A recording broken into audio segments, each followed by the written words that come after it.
Publishing 4 p.m. Bulletin.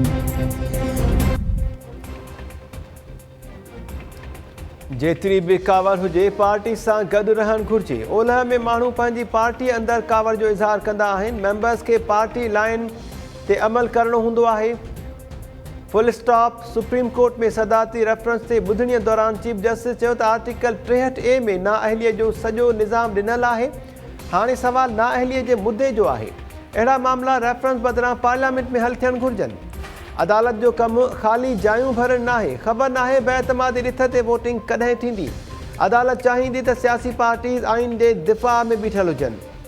Justice Ijazul Ahsan पुछो त छा ॿिए ॿेड़े में टपो ॾेई हुकूमत केराए सघिजे थी? छा ॿिए ॿेड़े में वेंदे वेंदे पहिरियों जहाज़ ॿोड़े सघिजे थो?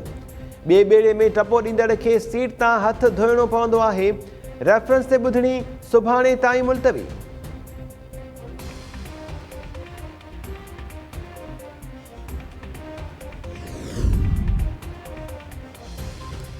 बेएतमादी रिथ में हिमायत जे लाइ मुतहदा पाकिस्तान ऐं अपोज़िशन में मामला तय थी विया। अॻूणे सदर आसिफ ज़रदारी सां मुलाक़ात दौरान मुतहदा तरफ़ां वोटिंग जे ॾींहुं अपोज़िशन जो साथ ॾियण बाबति ऐलान करण जी ख़ातिरी।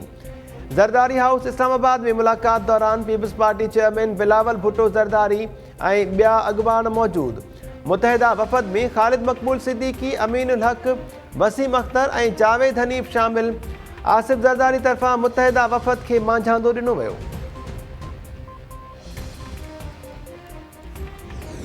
मैं पाकिस्तान के बाखबर लोगों में से एक बाखबर आदमी हूँ।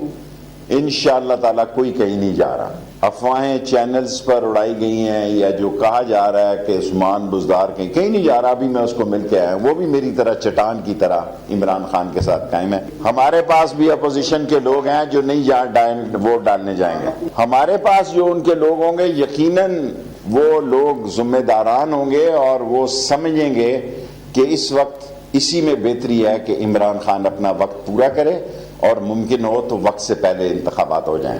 बिलावल को अभी उसके दूध के दांत नहीं टूटे। वो तो कह रहा था OIC की कॉन्फ्रेंस नहीं होगी। ऐसी तारीखी कॉन्फ्रेंस हुई है। मैं सारी फोर्सेस को, आर्म फोर्सेस को, रेंजर्स को, FC को, CDA को, इस्लामाबाद पुलिस को, सबको मुबारकबाद देता हूँ। वफ़ाक़ी घरू वज़ीर मुल्क में वक़्त खां अॻु चूंडुनि जो इशारो ॾेई छॾियो। शेख रशीद चयो आहे त पाकिस्तान में जल्दी चूंडूं थी सघनि थियूं, पर ख़्वाहिश आहे त मुल्क ऐं जमहूरियत अॻिते वधनि। अपोज़िशन पंहिंजे ई ॼार में फासी पई आहे। 25 मार्च ते रुॻो ख़ैर जी दुआ थींदी। अपोज़िशन वटि असांजा माण्हू आहिनि त असां वटि बि अपोज़िशन जा माण्हू आहिनि। जेके ज़िम्मेवार आहिनि उहे बेएतमादी जी हिमायत में वोट न विझंदा। केरु केॾांहुं बि न पियो वञे। उस्मान बोज़दार जे बि वञण जा अफ़वाह कूड़ा आहिनि। हू बि मूं वांगुरु इमरान खान सां गॾु आहे। फ़ौज ख़िलाफ़ सोशल मीडिया ते ॻाल्हाईंदड़नि ख़िलाफ़ कार्रवाई जी हिदायत कई अथमि। इस्टेब्लिशमेंट पाकिस्तान सां गॾु बीठल आहे। इमरान खान 27 मार्च ते तारीख़ी जलसो कंदो। धरणो न हयो वेंदो।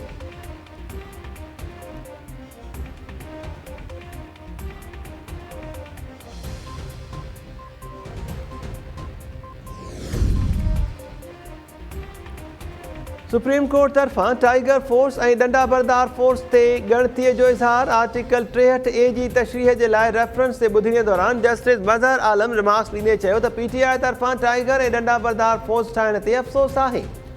चीफ जस्टिस चयो त समूरियूं पार्टीज़ जमहूरी क़दरनि जी पासदारी कनि। अटॉर्नी जनरल चयो त JUI वारा पुरअमन रहनि त मसइलो ई ख़तमु थी वेंदो। JUI जे वकील चयो त असांजो जलसो ऐं धरणो पुरअमन हूंदो। चीफ जस्टिस JUI जे वकील खे चयो त तव्हां खां हुकूमत वारा डिॼनि था। चीफ जस्टिस जी ऑब्ज़र्वेशन ते अदालती कमरे में टहकड़ा मची विया।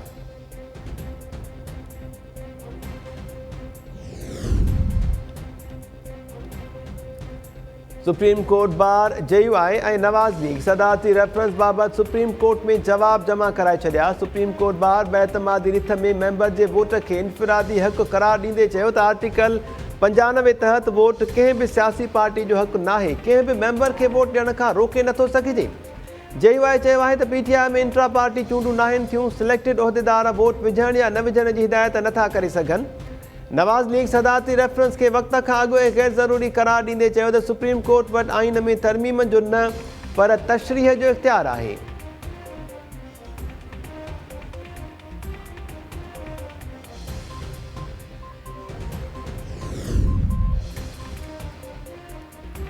अपोजिशन जी शुरू कयल शतरंज वारी रांदि असां ख़त्म कंदासीं। सुप्रीम कोर्ट ऐं पाकिस्तान बार खे सियासी जमात जी सब्सिडियरी न थियणु घुरिजे, पर हिते ईअं नज़र अची रहियो आहे। वफ़ाक़ी वज़ीर Fawad Chaudhary supreme court bar जी बॉडी ते ख़दशनि जो इज़हार कंदे चयो आहे त सुप्रीम कोर्ट ऐं पाकिस्तान बार जे कर्ता धर्ता जो घेराव थियणु घुरिजे। असांजो सॼो ध्यानु 27 मार्च जे जलसे ते आहे। नवाज़ लीग तरफ़ां ॿुधणी कंदड़ बेंच ख़िलाफ़ मुहिम जी मज़म्मत कयूं था। उमीद त जजिस आइन ऐं कानून तहत केस अॻिते वधाईंदा।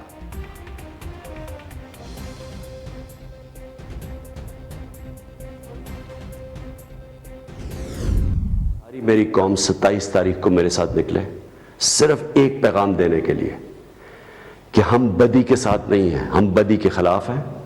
हम इस मुल्क में ये जो जुर्म हो रहा है मुल्क की जमहूरियत के खिलाफ, कौम के खिलाफ, अवाम के खिलाफ, कि आप चोरी के पैसे से पब्लिक के नुमाइंदों के ज़मीर खरीद रहे हो, कौम इसके खिलाफ है। और मैं चाहता हूं कि कौम निकले मेरे साथ 27 तारीख को।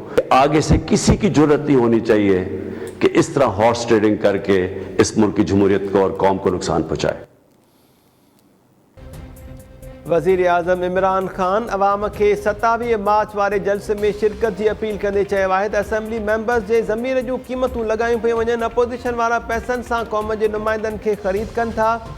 अल्लाह हुकुम ॾिए थो त सुठाईअ सां गॾु ऐं बुराईअ ख़िलाफ़ बीहणो आहे। असां बुराईअ सां गॾु न आहियूं। चाहियां थो त क़ौम 27 मार्च ते लुटेरनि ख़िलाफ़ मूं सां गॾु निकिरे।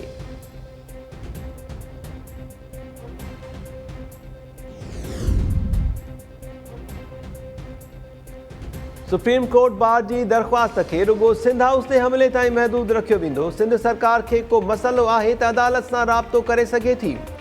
सुप्रीम कोर्ट में सदारती रेफरेंस ते ॿुधणी दौरान चीफ जस्टिस जा रिमार्क्स। ॿुधणी दौरान एजी सिंध वीडियो लिंक ज़रिए पेश थी चयो त अदालती हुकुम बाद इस्लामाबाद पुलिस सां राब्तो थियो। पुलिस ख़ातिरी कराई त कानून तहत एक्शन खयो वेंदो। असां मुतमइन आहियूं।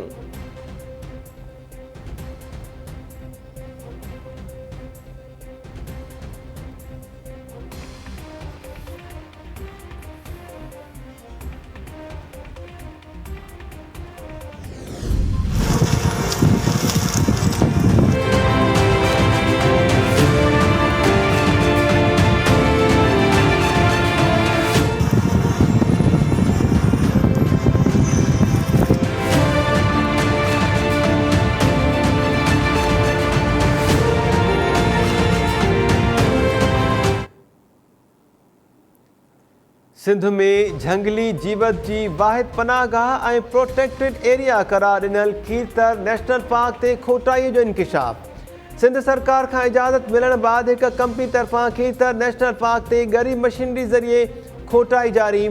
सिंध सरकार खीरतर नेशनल पार्क ते खोटाई जी इजाज़त बाबति नोटिफिकेशन 29 सेप्टेंबर 2021 ते जारी कयो।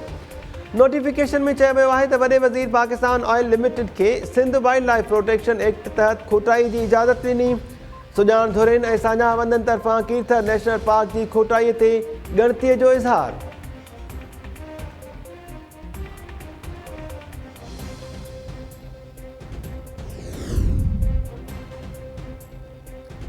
सिंध में पोल्ट्री प्रोडक्शन जो शोबो गैर फ़ाल बणियल। शोबे में अहम उहिदा इज़ाफ़ी चार्जिस हवाले ऐं 47 पोस्टूं ख़ाली हुजण जो इंकिशाफ। पोल्ट्री प्रोडक्शन शोबे जे एग्ज़ीक्यूटिव डायरेक्टर जो 20 ग्रेड जो उहिदो DG एक्सटेंशन ऐं रिसर्च खे इज़ाफ़ी चार्ज तहत मिलियल। कंधकोट, जेकबाबाद, सिजावल ऐं मटियारी में डेप्यूटी डायरेक्टर्स जा उहिदा इज़ाफ़ी चार्जिस ते ॿियनि ज़िलनि हवाले।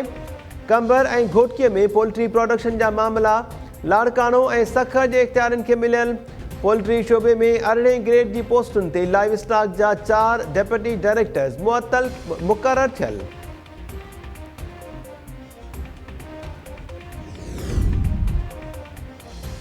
डहर की अस्पताल में मुड़स जे मुबैना तशद्दुद में फौत थियल औरत जे पोस्टमार्टम तां तकरार। औरत जे वारिसनि जो पोस्टमार्टम कंदड़ लेडी डॉक्टर ऐं अमले सां झेड़ो।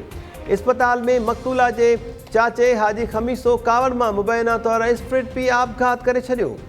मुतासिर डॉक्टर जो चवणु आहे त औरत जे वारिसनि लाश जा उज़वा कढण जो इल्ज़ाम मढ़े तशद्दुद जो निशानो बणायो। औरत जे वारिसनि चयो त डॉक्टर्स खां पुछण बिना लाश जी वढ टुक कई।